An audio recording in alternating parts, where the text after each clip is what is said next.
Madam, एजे तो दूर दूर तक केहू दिखाई नहीं दे रहल बा। अगर आप कहीं तो हम रुक जाई। ना ना ना, तू जा। जी।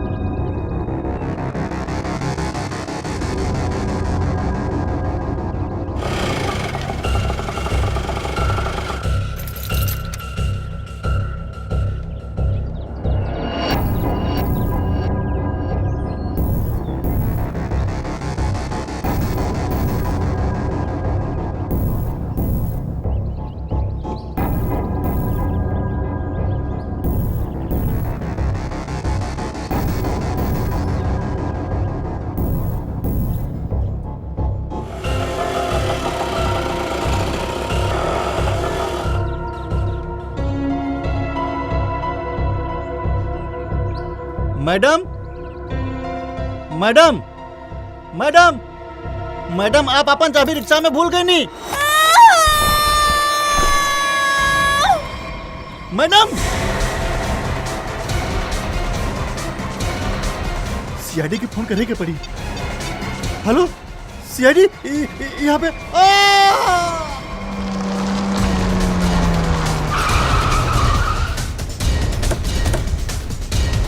सर, लोकेशन ही बिल्डिंग के दिखा रहल बा। शायद केहू हमनी के बिल्डिंग से कॉल कर ले रहे।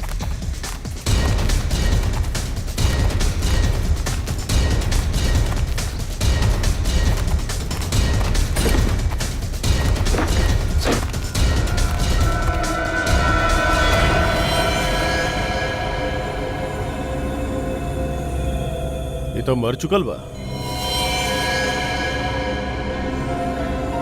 चाकू से कई वार करल गई है एकरा ऊपर।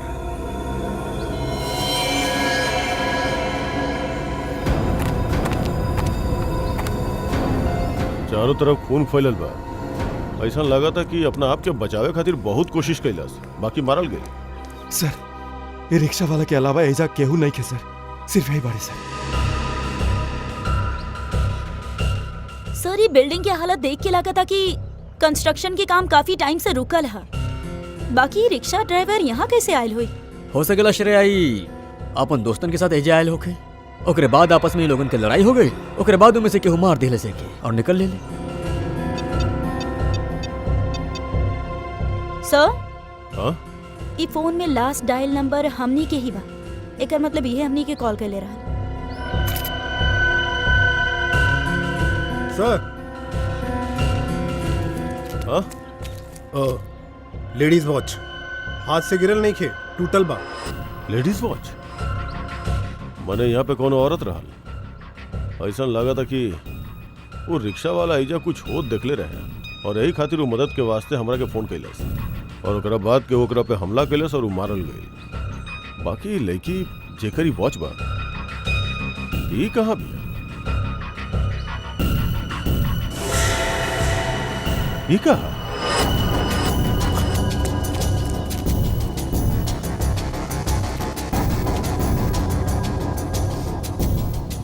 ये तो खून बा। खून से निशान बनावल गई और ये ऊपर की तरफ इशारा कर रहा बा।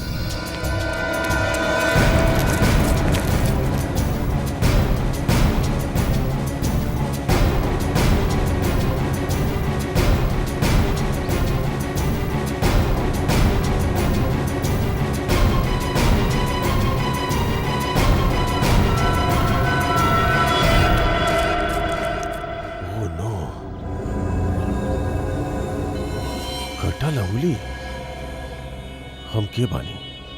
हमरा के ढूंढा खाली 4 घंटा।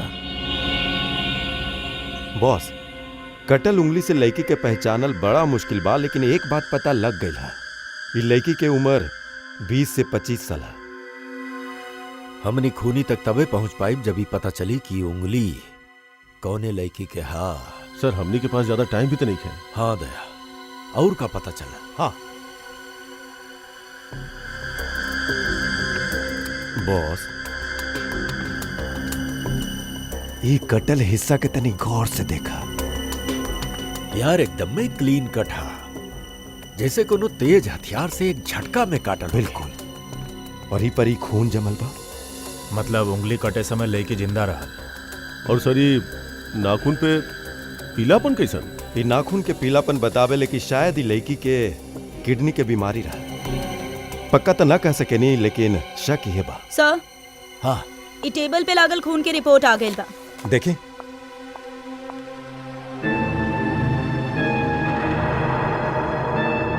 माय गॉड, का भइल सालू के? हाँ, का रिपोर्ट है?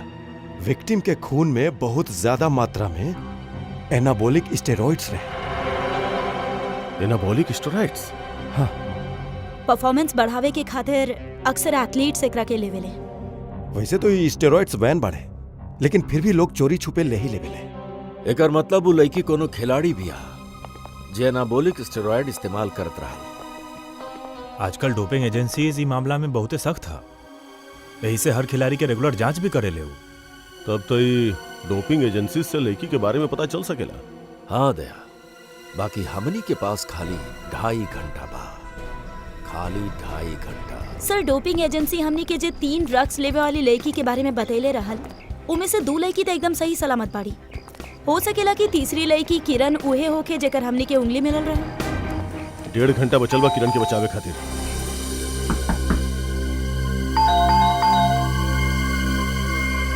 लगा था केहू नहीं के घर में।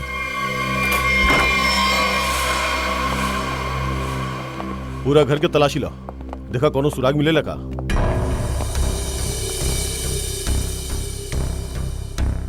थैंक्स यार, तू लोग बैग उठावे में मदद कइला। चला वो छोड़ा, तू बतावा गोवा कैसा रहल? बहुत बढ़िया। ये दरवाजा कैसे खुला ला? यार ये किरण बहुते लापरवाह लड़की बिया, दरवाजा भी ना बंद कर सकेले। आप लोग घर में कैसे घुसला? हमनी सीआईडी से बानी। आप लोग के बानी? हम डिम्पल बानी और ई रिया, हम दोनों एजे ही रहनी। ई रवि और ई आशीष हा, हमने के पड़ोसी। सब ठीक था ऑफिसर? का किरण भी आप लोगन के साथ ऐजे रहेले? हाँ, किरण हमनी के रूममेट बिया। वो ठीक त बिया ना, ओकरा कुछ भइल त ना? लगा था कि ओकरा के अगवा कर ले लेगा। हम लोग ओकरे छानबीन कर रहल बानी। बाकी ओके अगवा कैलस के? देखा अब तक ई नहीं पता चलल। बाकी जे अगवा कैले बा ओकर मैसेज मिलल हमनी के, और उहे के छानबीन कई के हमनी अहिजे तक पहुंचनी है। आप लोग आखिरी बार कब बात कर रहनी किरण से? हम लोग एगो ट्रिप पर गइल रहनी। हमार कल शाम के ओर से आखिरी बात भइल रहे। और आज सवेरे हम ओके घर से बाहर जा दिखले रहनी। शहर के दूसरा किनारा पे जौन बिल्डिंग बन रहल बा वहाँ पे गइल रहे हो सकेला ओकरा वहाँ केहू बुलौले होके। बाकी हमनी के ई बारे में कौनो आइडिया नहीं खे।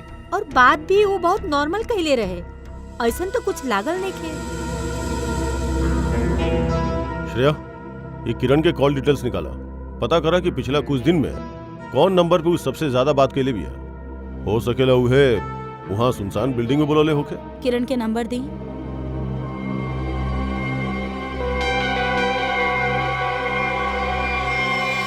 सर, आप लोग एजे रुकिए। हाँ सचिन,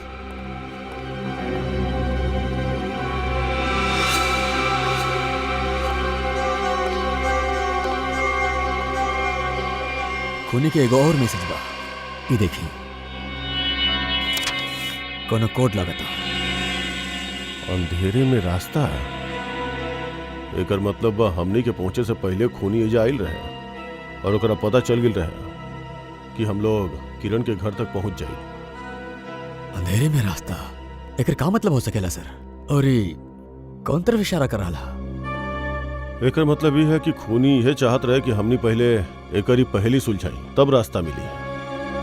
खेल खेल रहा बा हमनी के साथ। अंधेरे में रास्ता। एक मिनट ये दरवाजा और ये खिड़की बंद करा, पर्दा खींचता।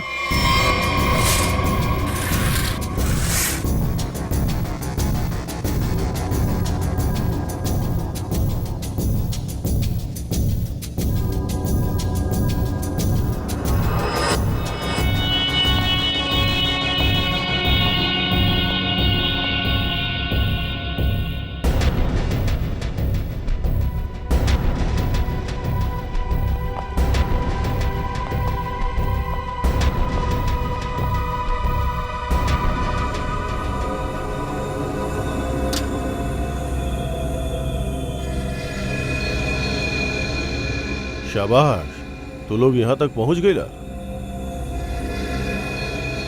अगर बचा सकेला तब बचा ला।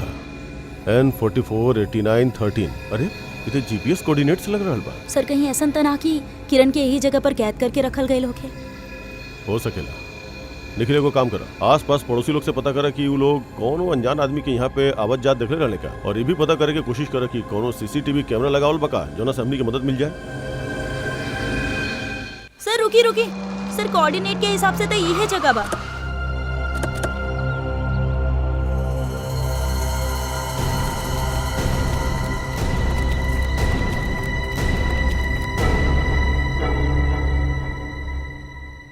सर यहाँ अंदर तक केहू नहीं खे।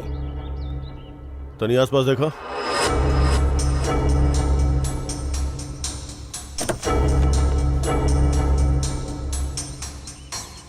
सर। हाँ ये देखिए सर, ड्राइव। अभी हमनी के साथ खेल खेल रहा बा। कैमरा भी लगल बा, नजर रख ले बार हमनी पे। चला बैठा गाड़ी में। 1 मिनट सचिन, गाड़ी चेक करे के पड़ी, बम भी हो सकेला। कोई बम ना बा गाड़ी में। हमार सुझाव बा कि तनी जल्दी करा तो शायद किरण बच जाई। सिर्फ 20 मिनट बाद तुम्हारे पास। और हाँ, अपन गन कार के बाहर फेंक दा। और इसे जीपीएस लागल बा, ये तोहार हेल्प करी। फेंक दा।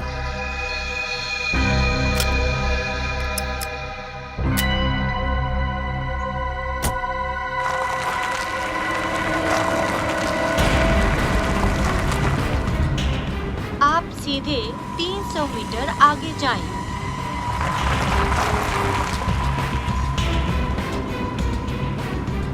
आपके मंजिल आ गई।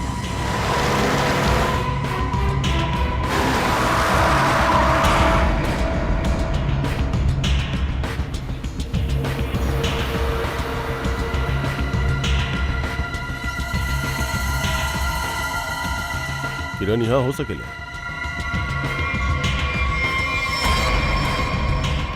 चला।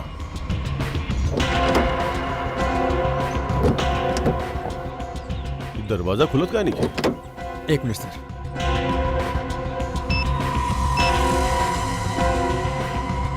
कैसे खुली दरवाजा?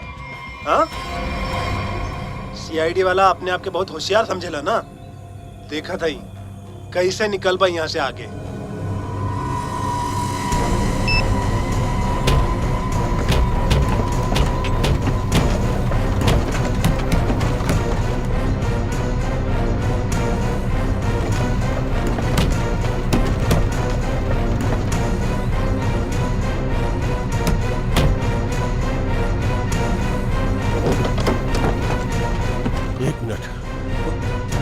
निकाला एकरा।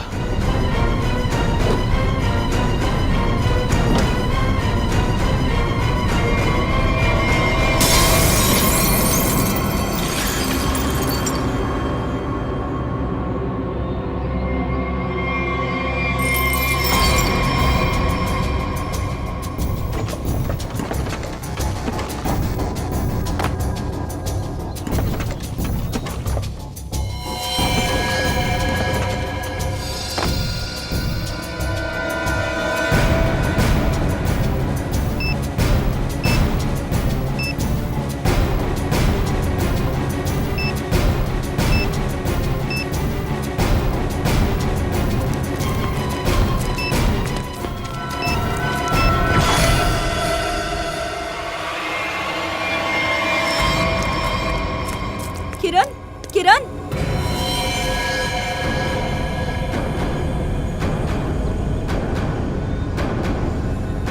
नो, ये देखा तेज एयर वाले कैप्सूल से मारल गिल बैक रहा। और ये मैकेनिज्म, जरूरी मैकेनिज्म रिमोट से कंट्रोल कर गेल होगी। सर हमने कुछ ही सेकंड से चूक गई नहीं और खून ही अपन काम कर देलस। देर कर देनी हमनी के, ओकरा बचाना पौनी। सर हाँ सचिन, ये देखिए सर। अगिला के वो 50 करोड़ था हमने के हाथ लग गई। और दया के हम शक्लो गायब बा। अब आगे का करे के बा?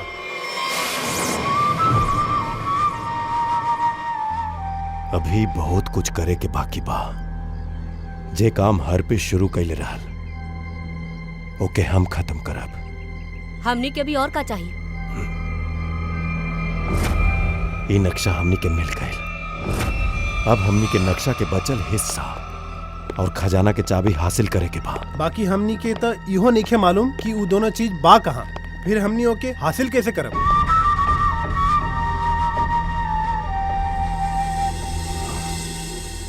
उल्लू के आंख बा हमार, जौन अंधेरा में लोगन के दिखाई न देवेला। हम अपन काम के चीज वही जे देख सकेली। स्विट्जरलैंड जाए से पहले हर पीस दोनों चीज अपन खास आदमी के दे के गई रहले।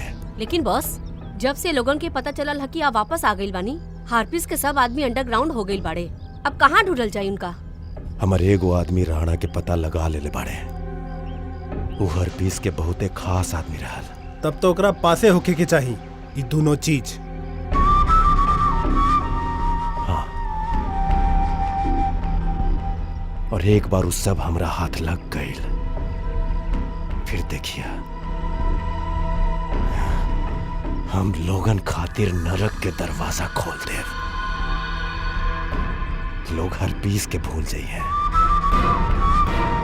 डर के खाली एक के नाम होगी, कटोरी डमटा।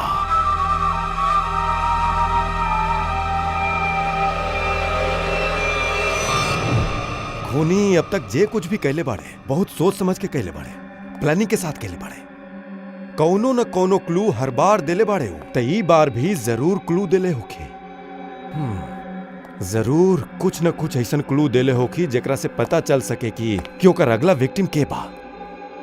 सर वो अब तक तो खाली एगो कटल उंगली और ही टेबल देले बा। कटल उंगली और ई टेबल। टेबल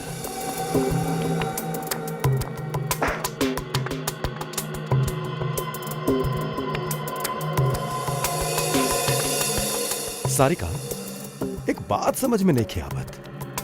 ई टेबल के ऊपर वाला हिस्सा टेबल के साथ मैच नहीं कर रहा है। ये टेबल इतना खराब नहीं खे, फिर ये ऊपर से इतना प्लाई का है चिपकलो से। हाँ सर, सही में।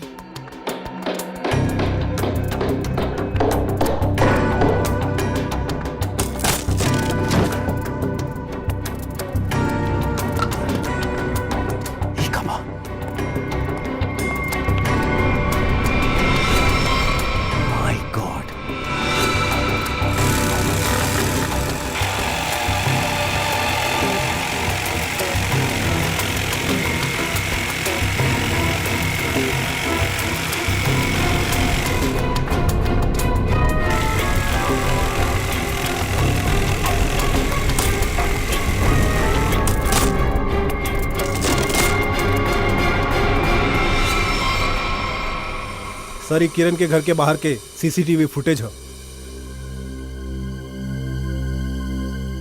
ये टेम्पो काफी देर से यहाँ बाहर खड़ा बा।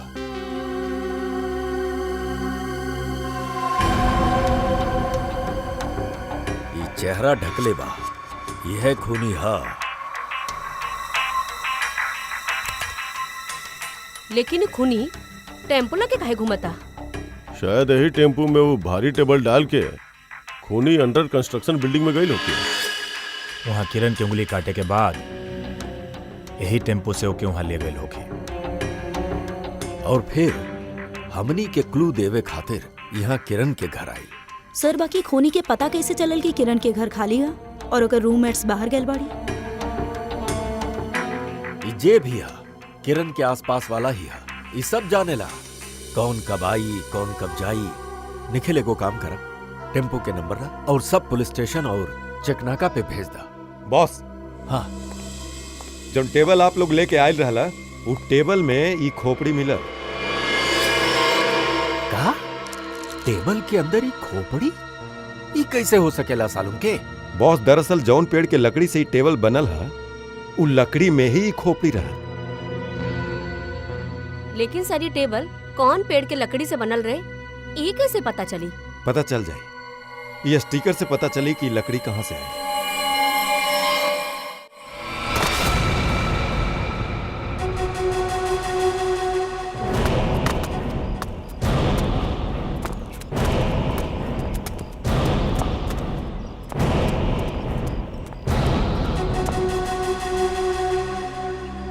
याद रखा, सिंघानिया हमके जिंदा चाहिए।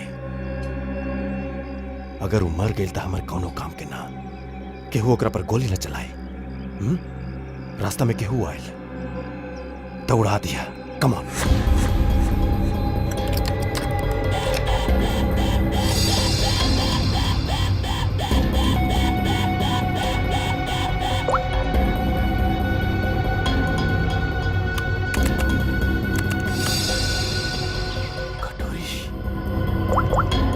सुधा, प्रतीक के लेके हमारे कमरा में आओ, फौरन आओ। हम कहा ना आवा।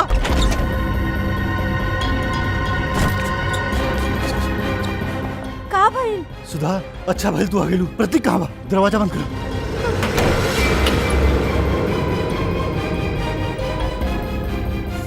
सवाल मत करो। हमने क्यों भाई हंस निकल के पड़ी।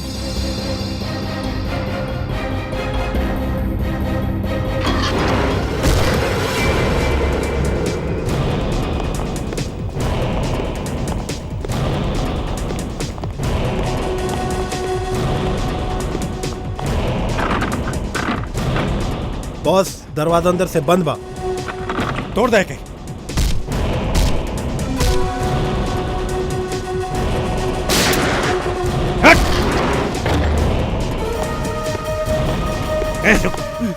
चल चल।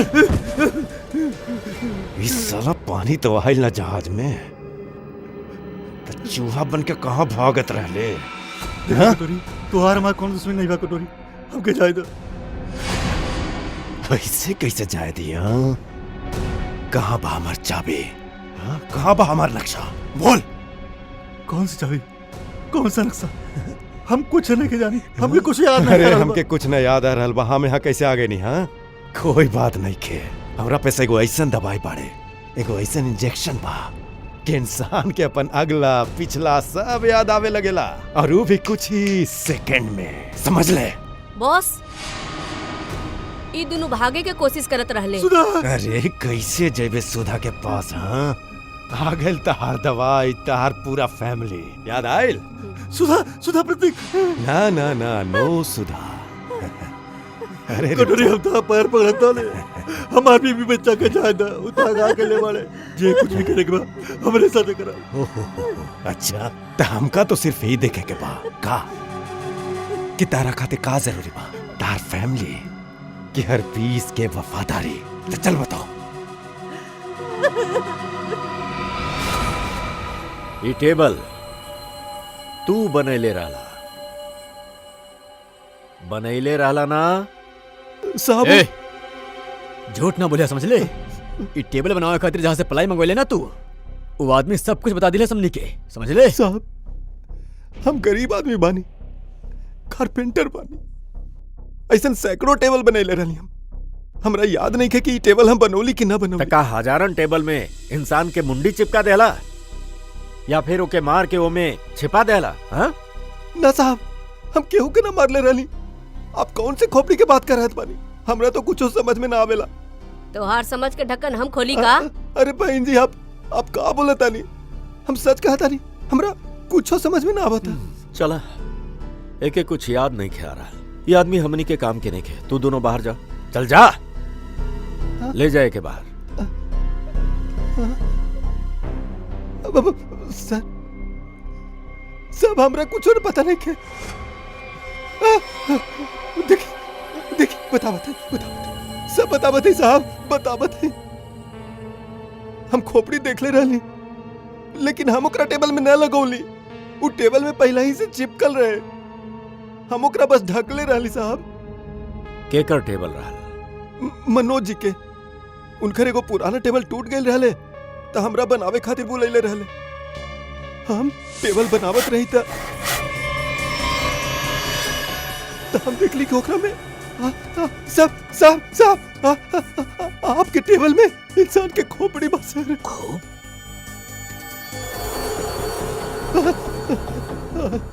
तो चुपचाप अपन काम कर, केहू से कुछ भी कहे के जरूरत नहीं के। ना तू भी फंसबा, हम भी फंसब। सुन रहल बाड़ा ना, केहू से कुछ मत कहिया। एके ना तू प्लाई से ढक दा, है ना? प्लाई से ढक दे, हमें के बाद में बाहर फेंक दे, है ना? मनोज खोपड़ी जड़ल टेबल के साथ मजे से रहत रहल। पुलिस के इन्फॉर्म करे के सोचलस भी नहीं खे। ऊपर से मुंह बंद रखे खातिर दुगना पैसा भी दहलस। और सर ये मनोज जे केहू भी बा, आदमी बहुत गड़बड़ लगा था सर। हाँ, मिले के पड़ी मनोज से, मिले के पड़ी। हाँ अभिजीत सर, अभी एगो ट्रैफिक कैमरा में उहे वैन दिखाई देलस जौन किरण के घर के बाहर खड़ा रहा, जीरी रोड की तरफ जा रहा है सर। होकर पीछा कर अभिजीत, हाथ से निकले के ना चाहिए।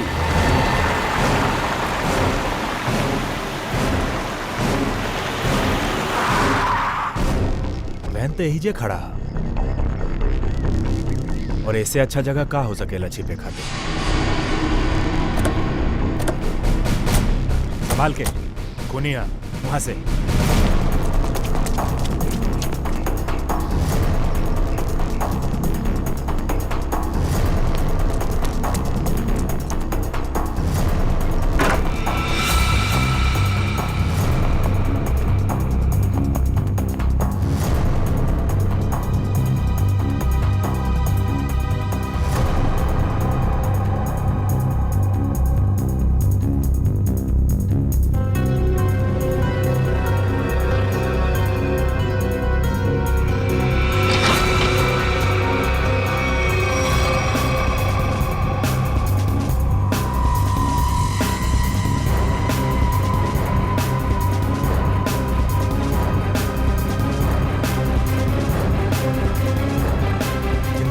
एम्बुलेंस बोला बा जल्दी।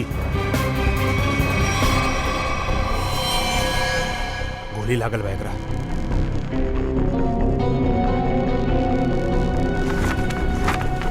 बा कवनी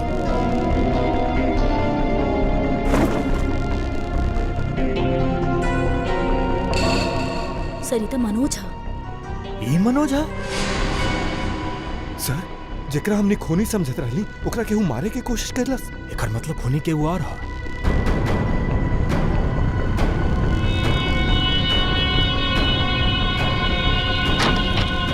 रुक जाओ ना तो गोली मार दे। एकरा संभाला।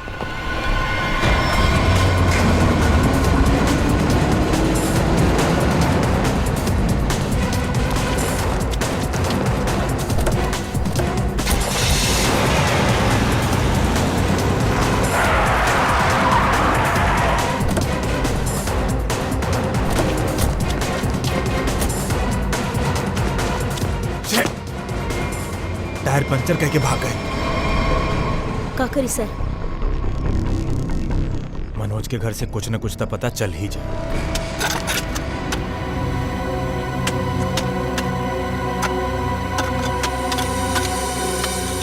संजना, तो के पूरा यकीन है कि ओई जे एगो पेड़ रहल? हाँ सर, एगो पेड़ रहे, बाकी ओके काट देहल गए। काहे काट देहले? काहे कि वो पेड़ रोड पे झुकत रहे सर। अच्छा अच्छा अच्छा, चला ठीक है। तो फिर वो पेड़ के लकड़ी का कैलस? सर वो लकड़ियन से घर के फर्नीचर बनवाईनी।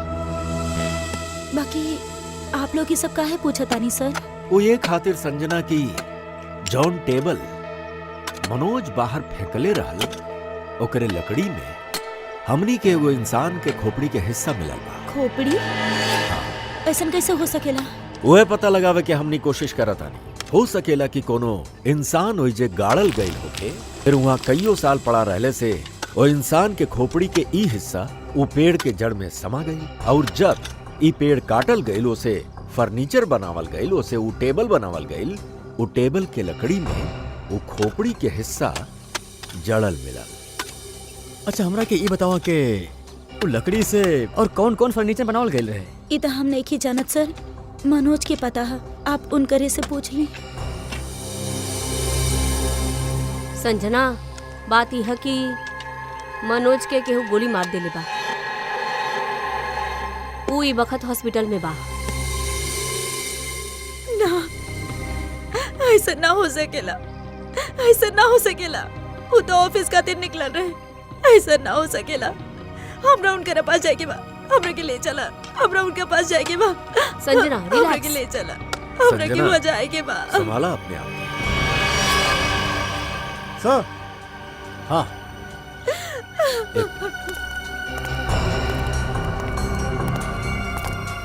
हाँ निखिल,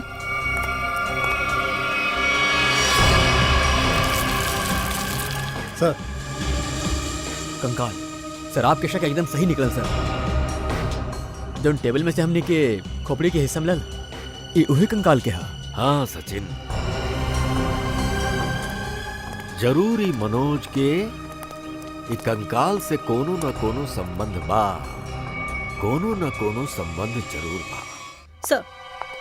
सर 10 साल पहले गायब भइल लड़कियन में से टीना रहली, जे मनोज के साथे रहत रहली। उस समय किरण भी उहे कॉलेज में पढ़त रहल। ओह, हाँ सर, उस समय एगो सीरियल किलर रहे रॉनी, जेकर नजर टीना और किरण पे रहल। टीना के गायब होखला के बाद पुलिस रॉनी के अरेस्ट कर ले रहे और पुलिस के ओकर हार्ड ड्राइव से कई लड़कियन के कटल उंगली मिलल। किरण के भी उंगली कटल रहा। तो मतलब ये रौनी वापस आ गई बा और फिर से ही वह काम शुरू कर देले बा। ये रौनी बा कहाँ? सर पुलिस ओकरा के परोल पर छोड़ देले रहल और ओकरा बाद वो गायब हो गई। ई देखी।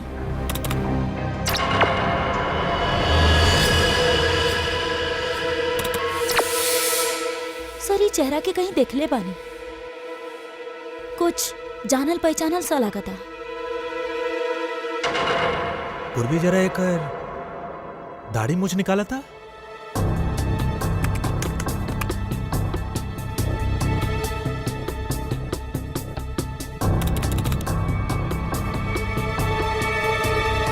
ई तो रवि हा, किरण के पड़ोसी। सर एकरा से किरण के घरे पे मिलल रहनी हम। ई रवि और ई आशीष हा। विजीत, ये रवि ही रौनी हा। ये कोनो भी हाल में किरण के आसपास ही रहत रहल, पड़ोसी बनके, और जैसा ही मौका मिलल किरण के खत्म कर देलस। ही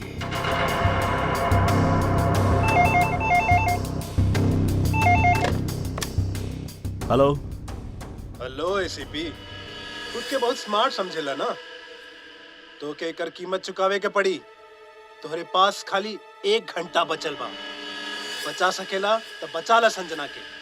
बचाला हमके, प्लीज हमके बचाला। हेलो हेलो, हमके बचाला। संजना ओकरे कब्जा में बिया और हमनी के पास खाली 1 घंटा बा ओके बचावे के। इतना कम समय में हमने ओकरा कैसे ढूंढा? रेडी, कॉल ट्रेस करा कहाँ से आइला और ये रॉनी के अड्डा कहाँ बा तनी चेक करा। सर कोनो पुराना मिलबा हीरानगर में। हीरानगर? तो रौनी संजना के हीरानगर ही लेके गई हा।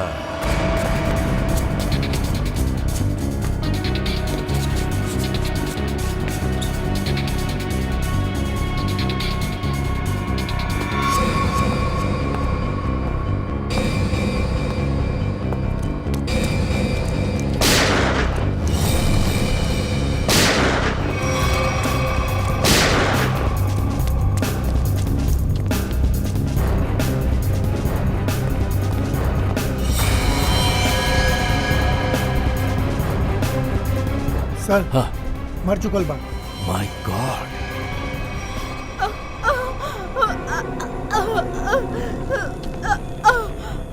संजना, संजना, सर गोली छू के निकलल हा। ठीक बाड़ू तू?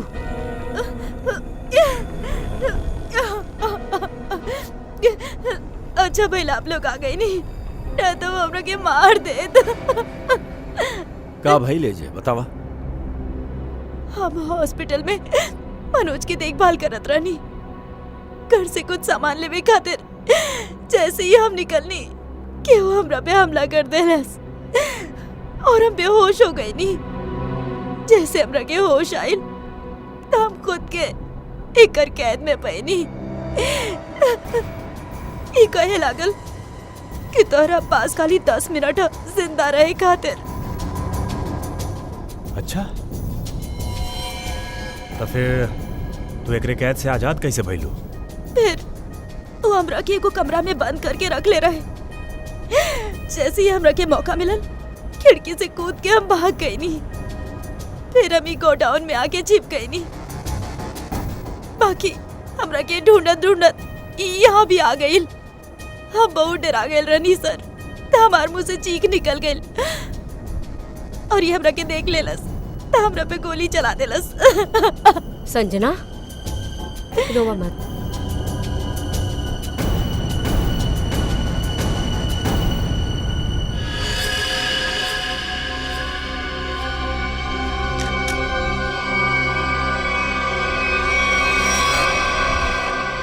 हमके यकीन ना हो रहा कि हम केहू के मार डालनी। संजना, जब तू एकरा पे गोली चलैलू त तू कहाँ पे रहलू? हम ये कहीं खड़ा रहनी। हमरा पे हमला करे खातिर वो कुर्सी उठावे की कोशिश करत रहे और हम ओकरा पे गोली चला देनी। अच्छा, तो तू एहिजा रहलू और यहाँ से करीब 10 फुट के दूरी, हाँ ना? जी सर। झूठ बोल रहल बाड़ू तू। ये आप का कह रहल बानी? ई गन पे खून के जे छींटा बा, ई 10 फुट से गोली चलावे पे ना आई। ई पे खून के छींटा तबे आई जब गोली बहुत पास से चलावल जाए, यह एकदम बॉडी से सटा के। हाँ संजना जी, ई जे तू कह रहल बाड़ू ना कि ऊ तोहरा पे गोली चलैलस, ई जखम जे तोहरा के ऐजे देलस, वो गोली ई नइखे चलैलस। वो गोली तू खुदे अपना आप पे चलो। हम ही सब टीना के मौत के बदला लेवे खातिर कईनी। टीना हमार बड़ बहन रहली। 10 साल पहले ओकरा के मार दिहल गए। सबके यह लागत रहे कि रोनी ओकरा के मार देलस, काहे कि रोनी ओकर पीछा करत रहे और वो एगो सीरियल किलर रहे। टीना हमरा के बतैले रहली कि मनोज और किरण ड्रग बेचत रहले। एकरा से पहले कि टीना उनकर असलियत दुनिया के सामने बता देती, ओकरा के मार दिहल गई। तो तुमके लगा था कि टीना के मनोज और किरण मर गए और रोनी के ओमे फंसा दिहल गई। हमरा के लागत ना, हम जानत रहनी कि ऐसने भइल बा। हम पुलिस के भी हिस्सा बतावे की कोशिश कईनी, बाकी केहू हम पे विश्वास ना कैलस। हम मनोज से दोस्ती कईनी, ओकरा बाद ओकरा से बियाह करके ओकर घर में आ गईनी। ओकर भरोसा जीतनी ताकि ई पता लगा सकी कि भइल का रहे। तो मनोज ही टीना के बॉडी अपन घर के पिछवाड़ा में गरले रहल। हमके बॉडी के बारे में कुछ ना पता रहे। फिर एक दिन कारपेंटर के मनोज से बात करत सुननी। इंसान के खोपड़ी बा साहब। तू चुपचाप से अपन काम कर, ठीक है? केहू से कुछो कहे के जरूरत नहीं के। एके ना तू प्लाई से ढकता, हमें के बाद में बाहर फेंक दे। तो तू प्लान ऐसन बनैलू कि तोहार बदला भी पूरा हो जावे और इल्जाम रोनी पे आवे। हमके पता चलल कि रोनी जेल से बाहर आ गइल बा और यही मौका के फायदा उठा के तो किरण और मनोज से बदला ले लू और रोनी के भी गोली मार दे लू। हाँ, हमार प्लान परफेक्ट रहल। वो जिंदा रहे के लायक ना रहे। हम उहे कईनी जे ओकरा साथ होवे के चाहत रहे। नहीं खे संजना, तू जे भी कहलू गलत कहलू। हाँ, तोहार बहन के संगे जे कुछ भी भइल अच्छा ना भइल, बाकी एकर मतलब ई ना रहल कि तू 2 लोगन के जान लेला। कानून तोहके कबो माफ ना करी। कड़ा से कड़ा सजा होखी, फांसी होखी तोहरा के, फांसी। छोड़ो हमके, छोड़ो, छोड़ो। तहार वक्त पूरा भइल राणा। हमके नक्शा और चाबी चाहे, वो अभी के अभी, वरना सबसे पहले तहार बीवी एकर कीमत चुकाए और फिर ये मासूम बच्चा। ना, नहीं।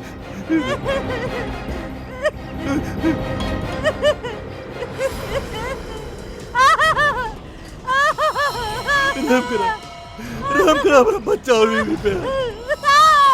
ऐसा मत करा। शोर नहीं के, हमके शोर एकदम पसंद नहीं है। अगर उंगली कटला से इतना तकलीफ हो रहा बा तो सीधा गर्दन काट दे। नहीं कटोरी नहीं। जे भी तोरा के चाहिए वो हमसे दे, सब इंफॉर्मेशन दे दे। सही वक्त पर सही फैसला लेना। तब बतावा फिर, बतावा बतावा बतावा बतावा।